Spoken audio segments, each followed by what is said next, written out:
Então, que estejamos sempre bem, independente dos desafios, das lutas que a gente enfrente, o dia que a gente conseguiu superar pela graça e a misericórdia de Deus, e podermos estar aqui neste momento, que é um desafio muito grande, sair de casa, sentar no banco para ouvir a palavra, que nos confronta. É um desafio muito grande também, vir aqui na frente para falar. Vir aqui, falar, sem temor, sem tremor,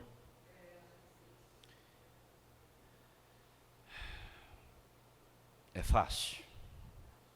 Mas quando a gente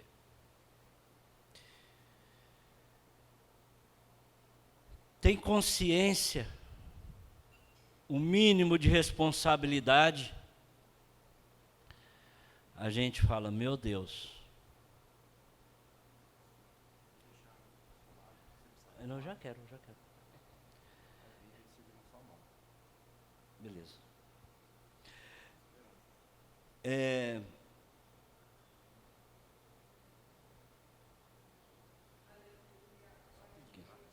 Não, tranquilo, pode chegar, obrigado. Eu não tomo água. A gente, quando passa a ter a consciência e a responsabilidade, do compromisso que Deus nos coloca, nós temos que ter em nós o temor e o tremor. E hoje, olhando as outras vezes que eu tive oportunidade, eu, de coração, hoje eu sinto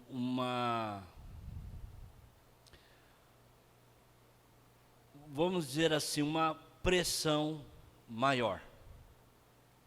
Não que as outras vezes eu não tivesse temor e tremor, mas hoje eu me sinto mais... Vocês me entendem, né? Não vou escolher palavras aqui.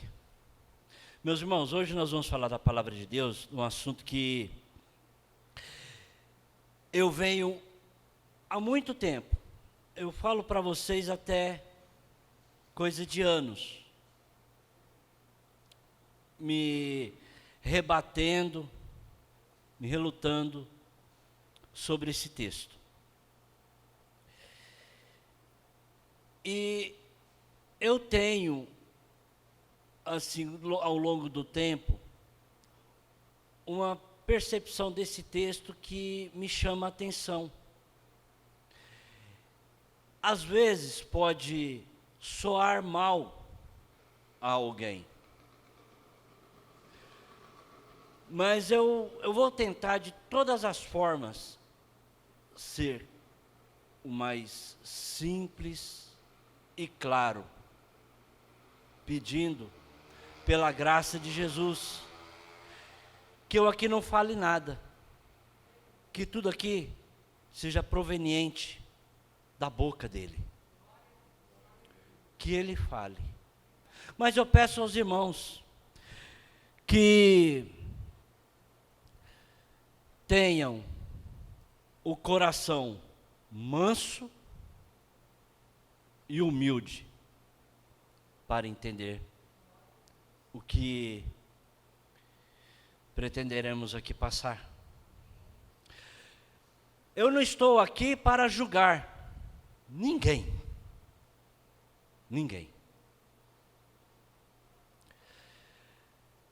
E o julgamento é um terreno muito perigoso em nossas vidas.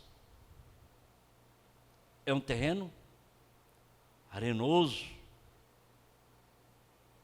Jesus disse, aquele que julga, julgado será. Pela mesma medida, pela mesma regra, pelo mesmo critério, pela mesma régua. Então, quando nós julgamos alguém, nós estamos permitindo que outras pessoas nos julguem. Nós estamos permitindo que entre maldição em nossas vidas e que outras pessoas que veem nós julgando, passam a julgar e elas também passam a ser amaldiçoadas. Então eu prefiro ficar lá em 1 Coríntios, não é para abrir nesse texto, mas em 1 Coríntios, a partir do versículo 11, do Coríntios capítulo 11, a partir do versículo 23, quando eu falei da ceia, tem lá, analise-se a si mesmo. Julgue a si mesmo, que aquele que julgar a si próprio, não é julgado. Então eu prefiro julgar a mim. Eu prefiro, ainda que eu não tenha a visão carnal, de me olhar no espelho, mas aqui eu me olho no espelho da vida, para me enxergar, para olhar quem sou, como sou indigno, como sou falho, como sou pecador. Mas um pecador que eu quero que sempre esteja no meu coração, um pecador arrependido. É isso que eu clamo a Deus todos os dias. Eu convido os irmãos a abrir o texto no livro de Mateus,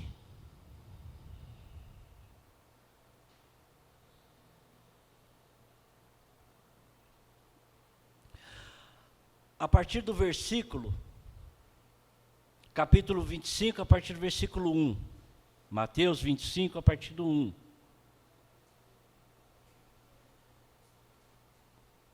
Amém? Então vamos fazer a leitura. A palavra do Senhor, assim o Senhor diz: então o reino dos céus, oh meu Deus, bati o dedo aqui. Aqui. Então o reino dos céus será semelhante às 10 virgens, que, tomando as suas lâmpadas, saíram ao encontro do noivo. 5 delas eram insensatas e 5 prudentes. Ora, as insensatas, tomando as lâmpadas, não levaram azeite consigo. As prudentes, porém, levaram azeite em suas vasilhas, juntamente com as lâmpadas. E tardando o noivo, cochilaram todas e dormiram. Mas à meia-noite ouviu-se um grito: eis o noivo, sai-lhe ao encontro. Então todas aquelas virgens se levantaram e prepararam as suas lâmpadas. E as insensatas disseram às prudentes: dai-nos do vosso azeite, porque as nossas lâmpadas estão se apagando. Mas as prudentes responderam: não, pois de certo não chegaria para nós e para vós. Ide antes aos que vendem e comprai-o para vós.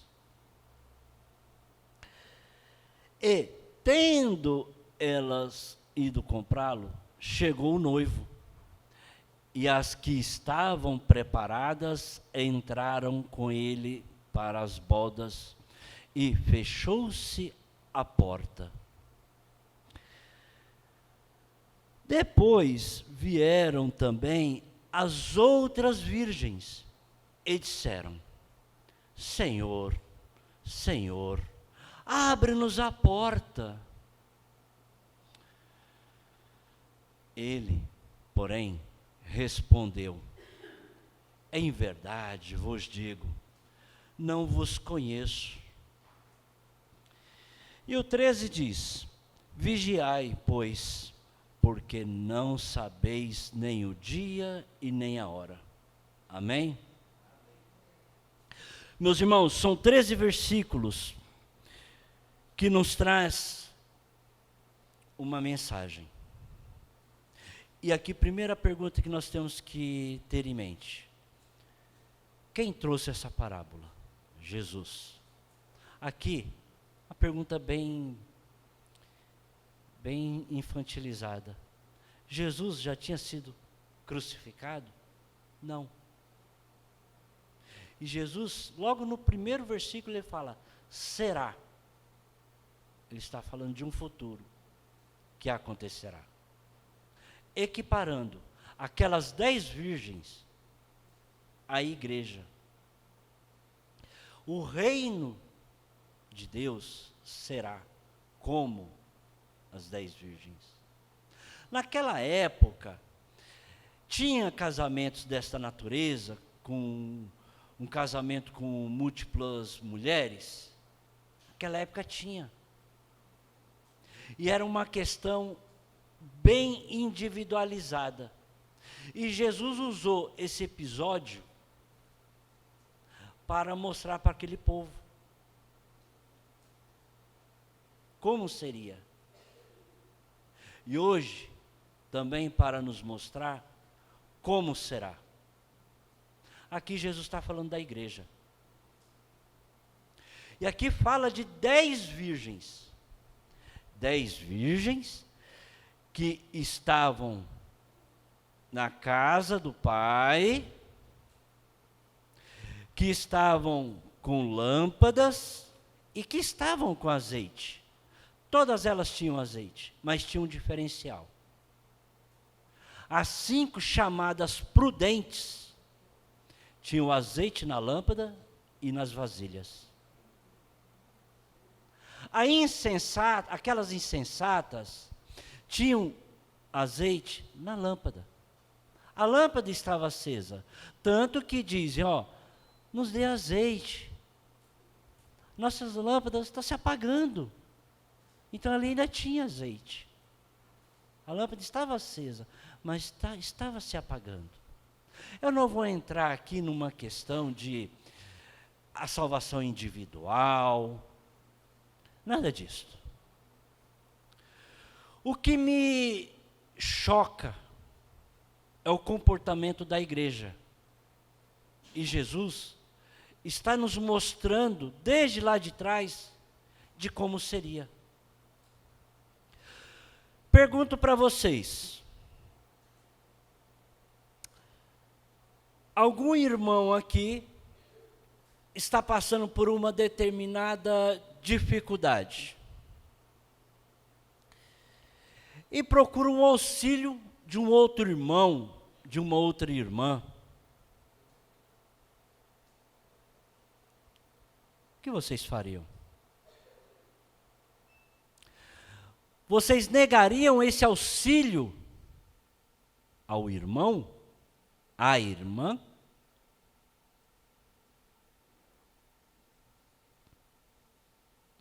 Vocês falariam para o irmão, a irmã, ir buscar lá fora? Foi o que as chamadas prudentes fizeram.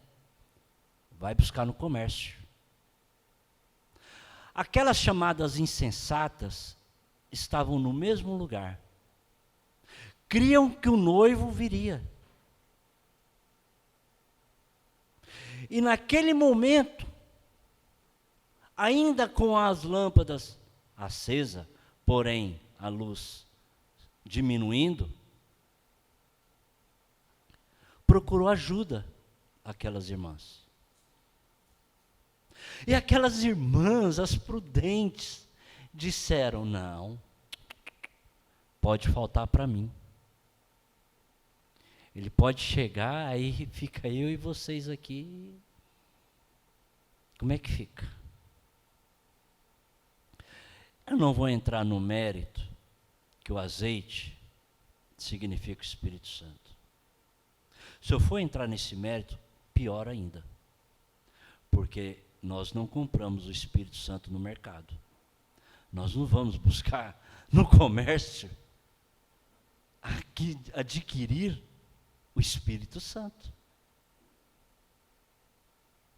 Aí piora a situação. Então, nem vou entrar neste mérito. Mas, quantos de nós, de uma forma ou de outra, estamos mandando o irmão ir buscar lá fora? Quantos de nós, muitas das vezes, estamos colocando o pé na porta ali da entrada da igreja para que a pessoa não entre? Isso eu estou falando de uma forma simbólica, não é literal. Não é que tem ali pessoas, você não entra, você entra, que tem a seleção de pessoas. Não é isto. Essa situação ocorre de várias formas. É num bom dia, é num boa tarde, é num boa noite, é no paz do Senhor. Eu sempre fui muito bem recebido aqui. Mas eu estou trazendo esse assunto para a igreja. Quantos de nós, aqui na igreja, deixamos de cumprimentar o irmão? Quantos aqui de nós deixamos de dar uma boa recepção a uma pessoa recém-chegada? Quantos de nós, quando alguém nos procura um auxílio, a gente fala: também, né? Fez isso, fez aquilo, quer o quê? Quantos de nós fazemos isso? Que, em outras palavras, nós agimos igual aquelas 5 prudentes, mandando as outras, mandando os irmãos, as irmãs, ir buscá-la no mundo, lá fora. Sendo que nós temos que estar aqui. O azeite daquelas 5 insensatas ainda existiu na lâmpada. O que Jesus diz? Aquele que perseverar em meu nome será salvo.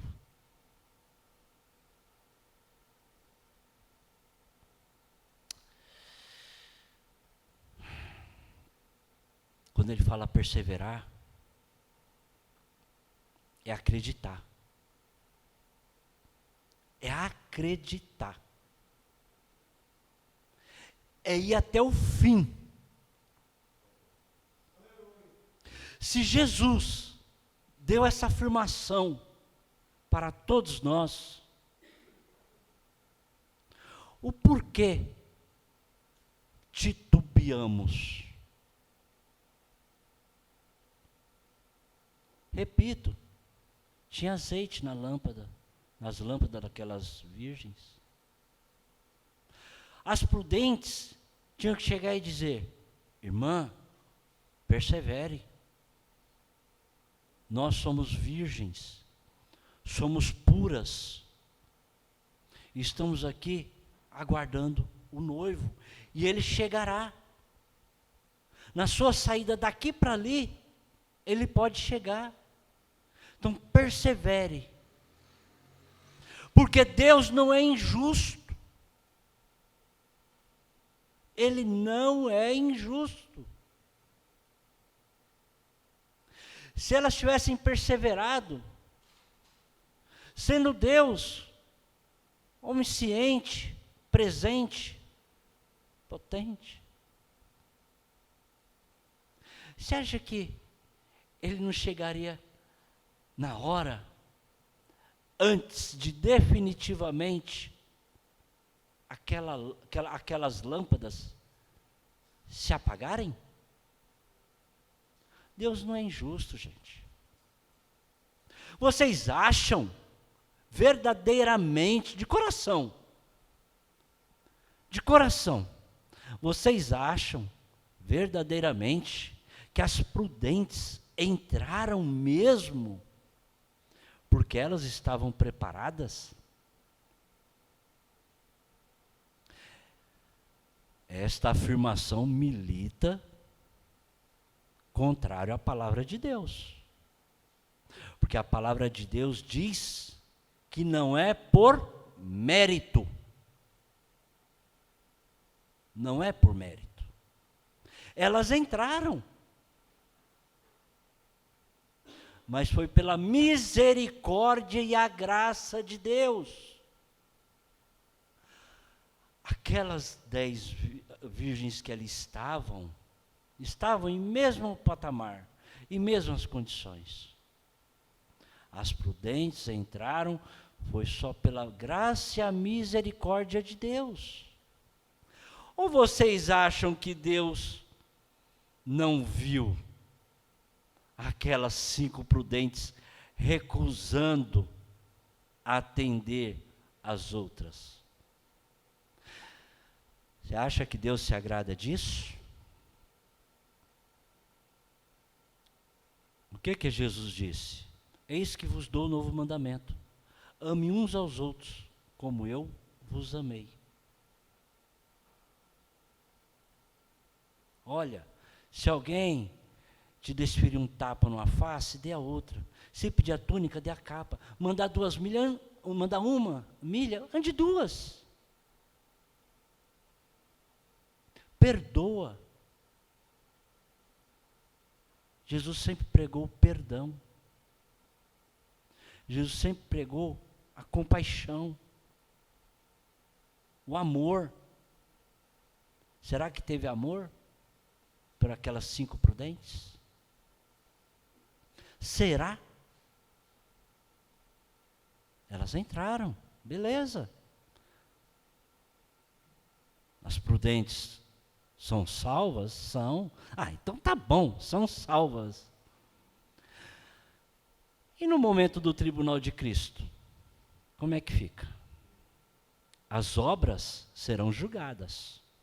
Continuam salvas, continuam com a coroa. Mas tem um puxãozinho de orelha. O mestre pega e diz assim: poxa,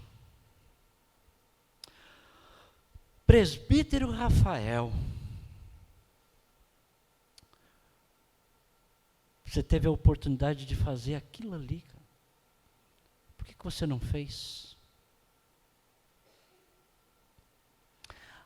Aí o presbítero Rafael fica todo corado na frente de Jesus. Salvo! Está com a coroa. O tribunal de Cristo chega ali, são salvos. Mas vai levar um puxão de orelha. Aquelas prudentes só passaram pelaquela porta pela misericórdia e a graça de Deus. Nós não podemos usar como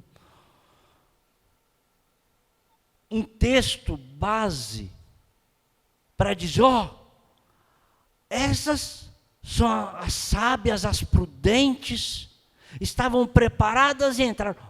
As imprudentes, as nércias, as insensatas, não entraram porque não estavam preparadas, mas elas tinham o desejo de estar preparadas. Elas tinham os desejos. Ela buscou ajuda com as irmãs, e as irmãs recusaram. E mandou buscar lá fora. E ela, no desejo de achar o azeite, ela foi lá no comércio buscar. Elas foram e retornaram para o mesmo lugar. Elas tinham o desejo de entrar. Mas o porquê o noivo diz, não vos conheço?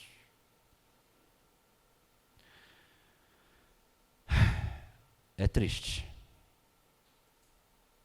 Mas foi porque deu ouvido às prudentes. As prudentes falaram, busca lá fora, vai lá no mundo. Vai lá na discoteca, vai lá no baile da vida, vai lá no lugar A, no lugar B. Lá você acha.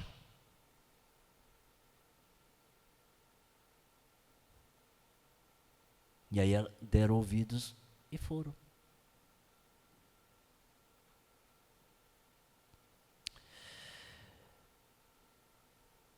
Isto tem me confrontado muito. Já tem um bom tempo que esse texto me confronta.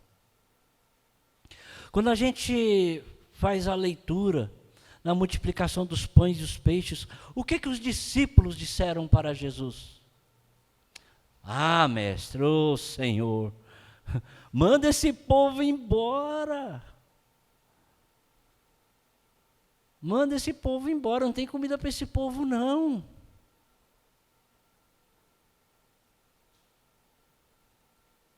Gente, os discípulos, os escolhidos, os chamados, mandando, pedindo, a Jesus que Jesus mandasse o povo embora. Por qual razão vocês acham que Jesus multiplicou aqueles pães e aqueles peixes? Vocês acham que foi para saciar a fome daquele povo? Claro que não. Não foi, gente. Não foi. Foi para evangelizar a igreja, os discípulos, que ainda ali na presença de Jesus, sabendo quem era Jesus, quando falava para Jesus, manda esse povo embora, estava colocando um limite no poder de Jesus. Jesus teve que pegar e falar, cadê os pães, cadê os peixes? Quanto tem? Daqui, traz aqui. Fez aquela multiplicação para atender a necessidade de todos que ali estavam, para que eles entendessem, para que a igreja, os discípulos entendessem como que funciona o negócio. Não era matar a fome daquele povo. Eu tenho prova disto, porque quando Jesus atravessou para o outro lado, foram atrás dele. Aí ele falou, vocês me procuram que vocês só querem encher o bucho. Vocês só querem comida. Vocês vieram até aqui, é porque vocês têm uma lombriga medonha na barriga de vocês e querem que eu sacie a fome física de vocês. Foi por isso que vocês vieram até aqui.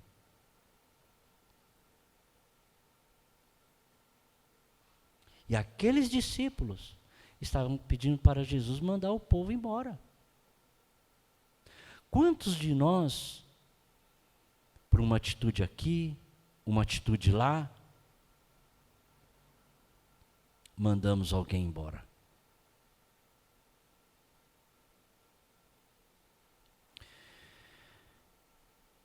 Eu prefiro, sabe, ficar na condição daquela mulher que morava em um outro país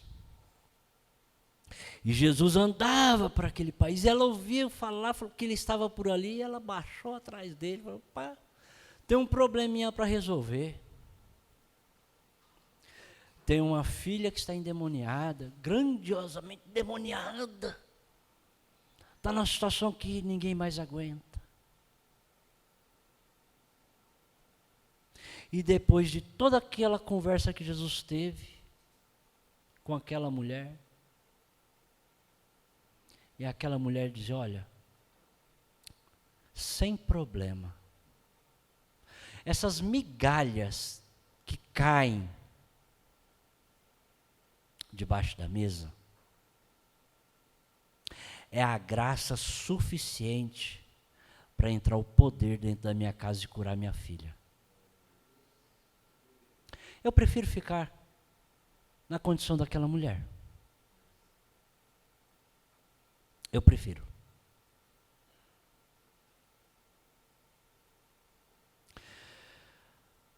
Nós teríamos tantas oportunidades para, como prudentes,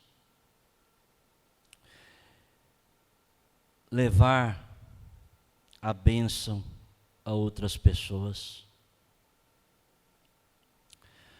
Nós temos tantas oportunidades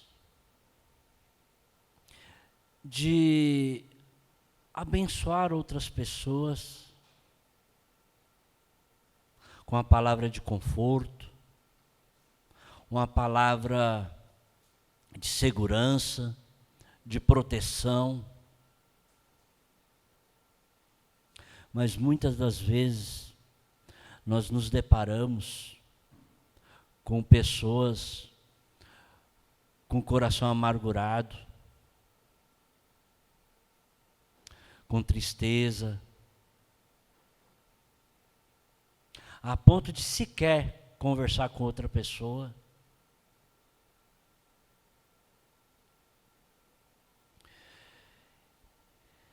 Sabe, pastor Zé Carlos? E tem Bíblia em casa. E traz Bíblia para a igreja.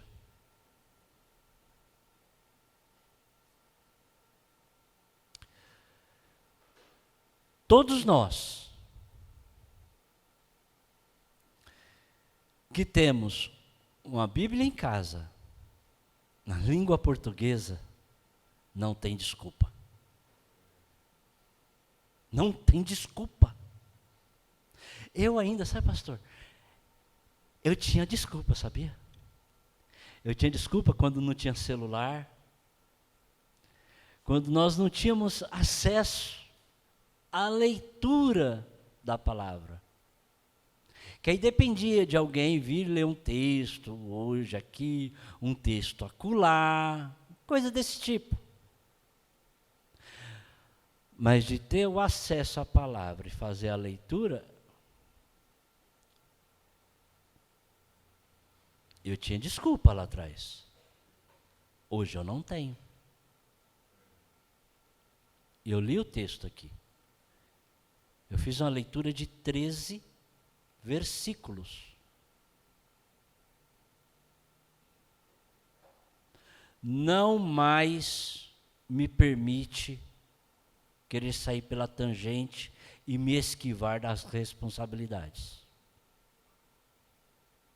E nos deparamos com pessoas que têm a Bíblia em casa, traz a Bíblia para a igreja, louva, bate palma, dá glória a Deus, lê o texto bíblico, mas está de cara fechada para outra pessoa. O que está faltando? O que está faltando?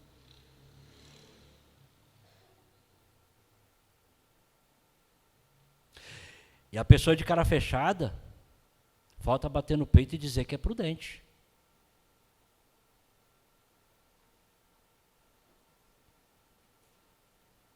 Isso é sério. Isso é muito sério. A pior coisa é ser um ambulante de mágoa, de ódio, de raiva, de tristeza de outra pessoa. Porque a pessoa ainda, pelo visto, não se converteu. Não passou ainda na conversão. Não nasceu de novo. Não nasceu de novo.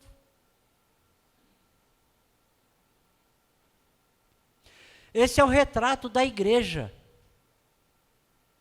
Esse é o retrato da igreja. Porque Jesus falou para nós perseverarmos? Perseverar não é porque tem uma luta aqui, tem uma luta ali, então eu vou insistir aqui e vou passar por essa luta e vem mais outra, mas vamos em frente. Ai, que tédio. Não é isto. Perseverar é não ceder à vontade da carne. A carne nos planta ódio, amargura, tristeza, angústia. A gente tem que lutar contra isto, contra esse remanescente que está dentro de nós. Nós temos que todos os dias matar esse. Todos os dias. E quando nós entendemos isso e deixamos a mente de Cristo entrar em nossa mente, a gente começa a agir de forma prudente. Não mais mandar o irmão, a irmã, ir buscar lá fora. Pelo contrário, vai acolher, vai proteger, vai interceder. Esse é o papel dos santos, dos eleitos, dos escolhidos, da igreja. Eu creio que os santos, os eleitos, os escolhidos são a igreja. Não vou entrar no mérito. Mas João, lá no livro de João, João falou, mas não falava igreja. Aí em Apocalipse falou igreja. Por que mudou o texto? Não me importa.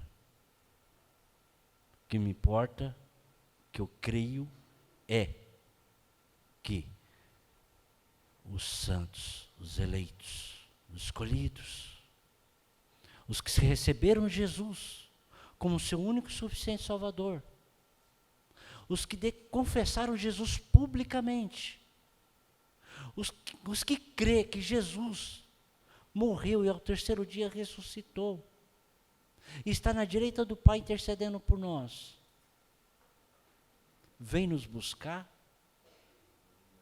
é igreja. É igreja. E a igreja ela tem que ser unida. Membro que, por um comportamento cá, um comportamento acolá, coloca o outro para ir buscar lá fora,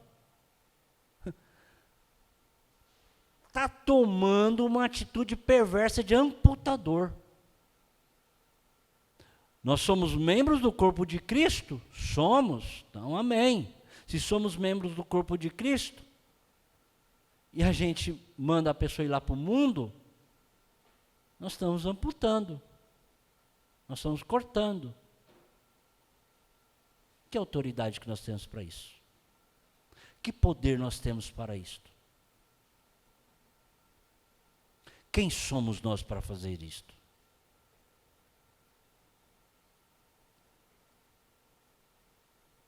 Aquelas 5 prudentes, na minha leitura, no que queima no meu coração,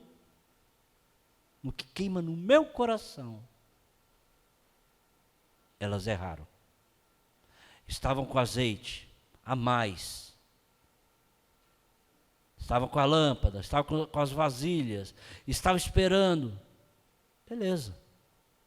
Entraram, tudo bem. Mas leva um puxão de orelha no tribunal de Cristo. Ele vai analisar as obras e vai dizer: o que fizeste? O que fizeste?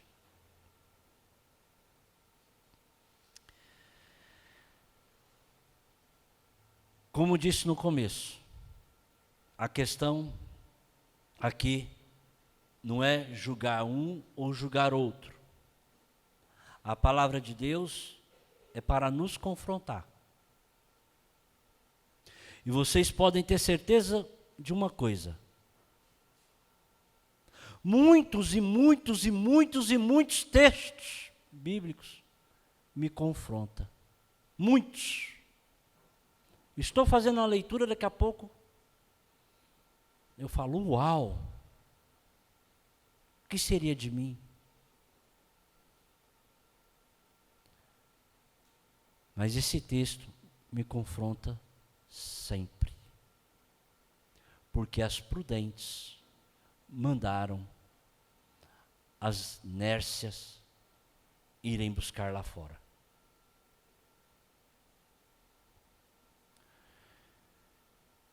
Vocês conseguiram me entender até aqui? Eu acredito que todos nós temos um chamado. Eu acredito que todos nós temos um propósito no projeto de Deus. Para que esse propósito, esse projeto se torne realidade em nossas vidas, nós temos que tomar decisões. Tudo Jesus já fez.